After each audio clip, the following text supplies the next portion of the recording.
On va finir ce plateau autour d'un nouveau journal, d'un nouveau confrère, comme on dit. C'est la revue Sans Nom. Alors, Frédéric Joignot et Frédéric Tadei, vous êtes là pour nous en parler. Vous êtes l'un et l'autre, vous travaillez à Actuel. Vous en êtes le rédacteur en chef depuis 88. Vous êtes aussi l'un et l'autre, vous avez participé à la création de Radio Nova, qui est plutôt une radio qu'on aime bien, nous autres. Et puis, c'est réciproque, d'après ce que j'en sais. Et voilà, c'est un magazine très, très branché sur le sexe, en tout cas ce numéro-là. Comme si vous vouliez faire un petit peu le point de ce que vous appelez, et puis un certain nombre de gens appellent, la deuxième révolution sexuelle, c'est-à-dire où est-ce qu'on en est des comportements sexuels, affectifs, avec le sida qui rôde. Vous vous êtes adjoint à des signatures extrêmement prestigieuses, on en parlera avec elle, Claire Nebout, Lisa Brenner, des photographies de Yann Morvan dont on parlera tout à l'heure. On en parlera plutôt qu'on les verra parce qu'elles ne sont pas totalement montrables à la télévision. C'est quoi ce projet ? Alors, vous me demandiez quelle serait ma première question, c'est la question la plus con qu'on voulait poser, comme ça. Dommage. Alors d'abord, oui, je le montre comme ça pour qu'on le voit. On va le voir à la verticale. Mais non, parce que en ce moment, il y a toute la campagne SIDA. Hein, on la voit, elle se développe partout, etc. Qu'est-ce qu'on nous montre? On nous montre finalement, mettez des capotes, attention, la mort rôde, etc. Et puis finalement, on sait absolument très bien que, un, ça ne marche pas, hein, que deux, tout le monde ne réagit absolument pas comme ça par rapport au sida, etc.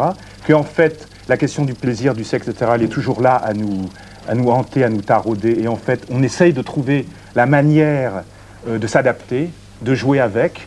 Et on voit bien que uniquement polariser ça sur des questions de capotes, de plastique, etc., c'est idiot.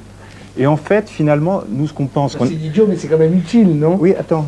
Moi, je pense que c'est idiot. Évidemment, c'est utile. Mais en même temps, disons, c'est un petit élément de l'équation, quoi. Parce que si on dit que ça n'a aucun intérêt. Je donne un exemple simple.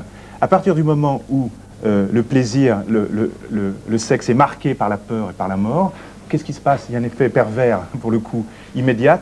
C'est que tout ce qui est de l'ordre du flirt, du contact, du flirt poussé, de jouer, de la séduction, du plaisir immédiat, devient indifférent. Devient beaucoup plus banal, beaucoup plus immédiate. Et donc on est dans finalement le sida a un effet immédiat, c'est qu'on est dans une séduction beaucoup plus légère, etc. Tout ce qui est de l'ordre copulation, coup de piston, etc., par ailleurs, et finalement ça ouvre tout un espace qui est très différent. On peut se demander si par exemple il n'y a pas la vogue du sadomasochisme, des relations, enfin des rapports de voyeurisme, d'exhibitionnisme, c'est-à-dire tout ce qui est une exploration des rapports sexuels où justement la question de la pénétration et de l'éventuelle contamination est en quelque sorte écartée. Est-ce que c'est pas un des effets pervers ou pas du sida que de favoriser ça? Oui, ça a créé ce que nous on appelle dans le journal des machines à jouir. Chacun a dû fabriquer la sienne, la trouver. Et comme on est dans une période d'extrême permissivité, vous pouvez tout trouver aujourd'hui. Tout ce qui peut vous faire plaisir, tout ce qui est imaginable. Le journal, oui. Et on n'a rien inventé, on est allé voir simplement où ça se passait. Et on peut tout trouver, si vous voulez, du piercing, c'est devenu très récent, c'est arrivé en Europe, on n'avait jamais vu ça, c'est arrivé depuis 2-3 ans. Vous avez du piercing, si vous voulez du sadomasochisme, vous en avez. Si vous voulez être lesbienne, vous pouvez être lesbienne. Il y a des endroits... Enfin, vous, difficilement, et moi aussi. Oui, mais avec un peu d'imagination. C'est toléré et ça ne choque plus personne. Non, mais là-dessus, ce qui est intéressant, c'est évidemment, tous ces phénomènes sont toujours petits et marginaux. Ils ont toujours existé, dit-on. C'est vrai, ça c'est vrai. Mais d'abord, ce qui se passe, c'est que d'une part, ces phénomènes sont beaucoup plus amples qu'ils n'étaient. Par exemple, c'est frappant qu'à Paris, en ce moment, il y a 15 à 17 clubs d'échangisme. Pourquoi ? C'est quand même curieux. À une époque, moi ça me fait un peu penser à quand il y avait la comédie musicale dans les années 30, quand on était en pleine crise, les gens regardaient les comédies musicales, etc. Maintenant, ce qui se passe, c'est que tout ce qui est de l'ordre du voyeurisme, des jeux, des contacts, etc., devient beaucoup plus important, beaucoup plus amusant, parce que justement, ce qui est le côté art du sexe, il doit être... Il en enlève ses lunettes, oui. Nous en parler. Et alors, il y a autre chose aussi, et ce qui est intéressant aussi, c'est pour ça on dit ça dans l'édito, c'est qu'on dit finalement on est plus intelligent que la mort. C'est-à-dire, effectivement, la mort rôde. Mais alors, pourquoi est-ce que la mort va nous damner comme ça? Pourquoi est-ce qu'on ne va pas inventer d'autres manières de jouir, etc. Donc ce qu'on a fait, on a demandé à tout un paquet d'écrivains, d'artistes, etc., de réfléchir là-dessus. Et ils ont chacun amené des textes, tous différents, quoi. Chacun, par exemple, certains couples, ils disent comment ils explorent ensemble. D'accord? D'autres, ils disent, par exemple, nous, ce qu'on explore, c'est la fidélité à plusieurs. Intéressant comme adaptation. D'autres, ils disent, par exemple, c'est le flirt poussé. Oui? On va assez loin, mais pas tout à fait, jusqu'à la mort. etc.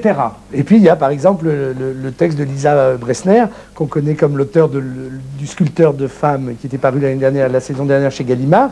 Et alors il y a un texte au vitriol qui commence comme ça: j'ai 20 ans et les mecs ont peur de moi parce que je suis laid et conne. Non, c'est tout le contraire. Et ça continue sur ce ton, quoi. Si je n'ouvre pas la bouche, ils me trouvent baisable. Je vous cite. Hein. Alors ouvrez-la. Je crois. Attention les dégâts. Je crois surtout que c'est nous maintenant, en tout cas les filles de mon âge, qui n'avons plus peur de rien du tout, et que les mecs sont un petit peu en retard sur les folies dont on a envie, qu'ils ne suivent pas très bien, que nous, on n'a plus du tout ni les tabous des grands-mères, ni encore les hésitations de nos mères, qu'on est complètement libérés, mais dans le sens où on a pu quand même tirer un petit peu les leçons des années 70. Et à ce moment-là, on se trouve devant une situation où on a envie de choses de plus en plus, je crois, libres. Et c'est vrai que les hommes réagissent, enfin, ils réagissent, mais je pense qu'ils sont encore un petit peu... qu'est-ce qui va se passer? Il faut un petit peu, je pense, les tirer. Ah, vous faites sur les hommes un catalogue qui est un peu l'anti-catalogue de Leporello, voilà, parce que vous écartez les puceaux qui ont peur du sida, les intellos qui s'endettent pour rembourser les frais que leur occasionnait l'édition à la pensée universelle, les flambeurs, les embryons morveux qui crient maman dès qu'on leur fout la main au cul, les futurs PDG, restent les profs de 40 ans qui vous promettent de divorcer tous les 6 mois. C'est quand même... terrible comme constat. Enfin, encore que le corps enseignant soit... Il y en a d'autres.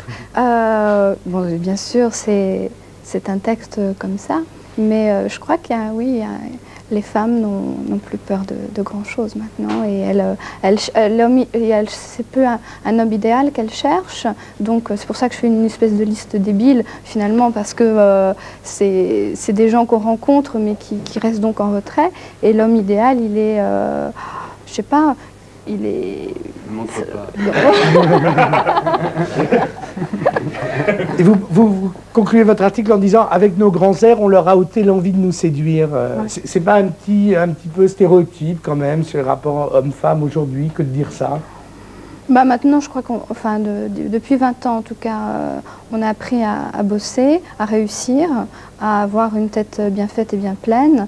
Et c'est vrai qu'avant, c'était pas tout à fait le cas. Et qu'on est plus sur un pied d'égalité, pas en tant que féministe du tout. Sans être féministe, on a un certain pouvoir, quoi, et on peut s'en sortir très très bien.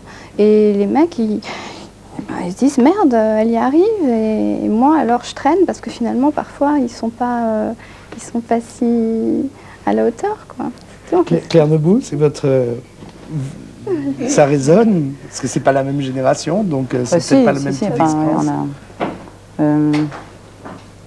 C'est vrai que les femmes se sont épanouies comme ça, accèdent à des choses qu'elles n'avaient pas avant, mais moi j'ai du mal j'ai pas envie de me bagarrer avec les hommes, je les adore, et c'est vrai que la femme... les aime. Oui, c'est un amour déçu, mais, visiblement. J'ai pas envie de parler de leurs défauts ou de leurs faiblesses. Je trouve que ça va avec un être. Ça fait un tout, et donc je crois que chacun en a besoin aussi. Et... En même temps, vous dites que les filles d'aujourd'hui rayonnent plus ou plus volontiers que les hommes. Oui, parce que oui, comme elle disait, elles arrivent à s'épanouir, à faire plein de choses qui n'étaient pas permis avant, et on leur laisse beaucoup plus de crédit. On les écoute aussi. Il y a plein de femmes qui font des choses et qui sont entendues, qui sont ressenties. Qu'est-ce qui vous a poussé à collaborer à cette nouvelle revue? Est-ce que c'est l'idée que chacun parle à la première personne? Parce que c'est un peu ça quand même qui ressurgit, c'est que c'est pas des discours très généraux. Quand c'est des discours généraux, c'est quand même assumé d'un point de vue très personnel, très individuel, avec un engagement personnel, quelquefois très intime, quelquefois plus pudique, mais en même temps personnel à chaque fois. Oui, non, mais enfin, c'est drôle parce que j'ai l'impression ils ont peu de jours à vivre. On va les descendre, mais en même temps, c'est des gens qui dénoncent des choses et qui vont au bout de leurs idées. Ça, c'est bien. Et c'est pour ça que... Mais c'est cet ADI qui m'a... Nous, ce qui nous a frappé surtout, on a voulu avoir beaucoup de filles entre 20 et 30, parce que cette deuxième révolution sexuelle, telle que nous, on la voit, c'est vraiment celle des femmes, quoi, cette montée en puissance extraordinaire, au même moment où on est extrêmement libre et au même moment où on court tous les dangers. Donc c'est un peu ces trois facteurs qui créent cette deuxième révolution sexuelle qu'on essaye de raconter dans tout le journal.